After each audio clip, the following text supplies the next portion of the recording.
Hello बच्चों, this is Unnat Raj. Today topic about goods, interest for goods account.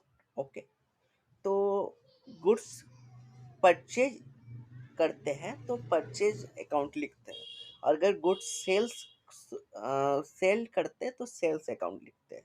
तो ये दो गो term आप याद कर लीजिएगा। अगर गुड्स हम परचेज इन क्रेडिट करते हैं तो गुड्स परचेज किए तो मेरे पर लाइबिलिटी बढ़ गया। लाइबिलिटी बढ़ा तो क्रेडिटर हुआ। अगर हम गुड्स परचेज किए तो लाइबिलिटी मेरा बढ़ गया। क्रेडिट में परचेज किए तो बढ़ गया, तो लाइबिलिटी तो क्रेडिटर हुआ। अगर गुड्स को सेल करते हैं इन क्रेडिट तो मेरे पर डेटर बढ़ गया। समझे? क्रेडिट में तो इस चार टर्म याद कर लीजिए, फिर अब इंटरेस्ट पढ़ते हैं। तो गुड्स परचेज इन कैश, अगर गुड्स को परचेज किए कैश में तो गुड्स परचेज हुआ, purchase account debit to cash account.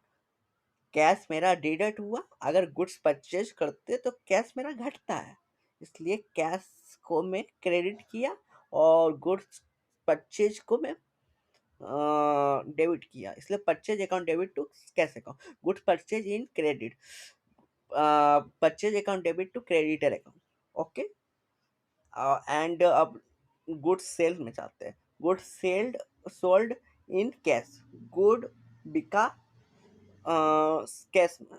Okay, तो कैश मेरे पास बढ़ा, cash account debit to sales account. Okay, goods से सोल्ड इन क्रेडिट, मेरे पास डेटर बढ़ गया।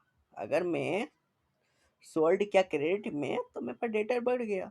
वो हमको लाइव पैसा देगा वो वापस, मंगनी का तो नहीं लिया है। तो debtor account debit to purchase account. अब आप इस सब एंट्रीज को याद कर लीजिए।